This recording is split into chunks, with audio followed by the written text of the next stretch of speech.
is that thing? I don't know. But I think he throws down pretty hard at festivals.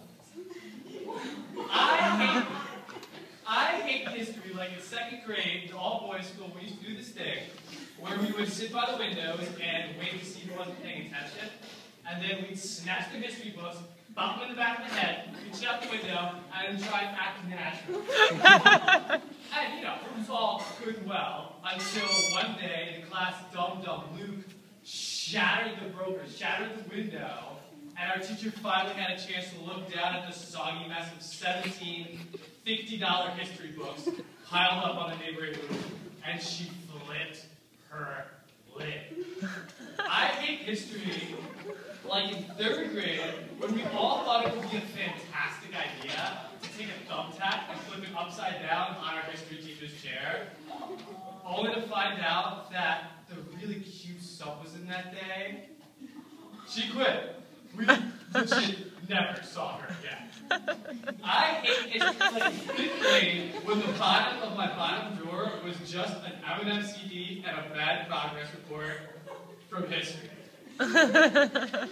My sixth grade teacher was kind of cute, so I didn't like that. But let's look at the facts here. They blew off the Sphinx's nose because he's black. They burned down the Tower of Alexandria. Like, what? Like, infinity, human history, art, knowledge, burnt at the ground. We lost so much in that fire, that's worse than if they just deleted all internet porn and pictures of Zac Efron. Just and like, you want me to look at that and read that and think it's cool? That was horrible. That's worse than we were in middle school. No wonder we were such little jerks. All history taught us was to disregard the history of others for that of our own.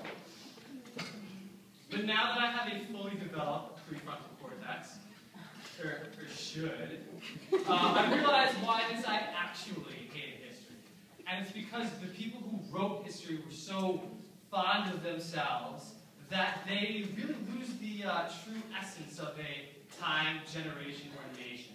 Because what actually happened isn't something somebody stands up and blurts out, and it's not something you can read in a textbook. There's a much bigger picture. And it has to do with that grimace of discontent, that sigh of exasperation, eye roll, the fascinating questions that Jamie from Palm Beach has to ask. Even the way you can tell two people are in love. Just by the way they act around each other despite their hopeless intent to keep that to themselves. Historians don't and can't log that. But a class historian has the chance to actually be there as it all goes down. A class historian has a chance to tell the story that actually happened. You know, without blowing up people's spots, because snitches get stitches. And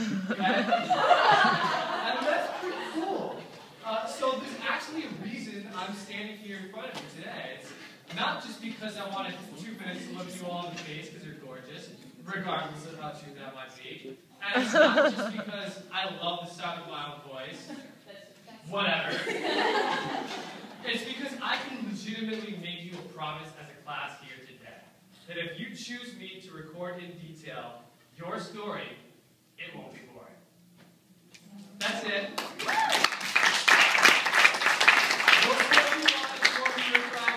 My prerogative thing, I just think I kill at it. Thank you very much.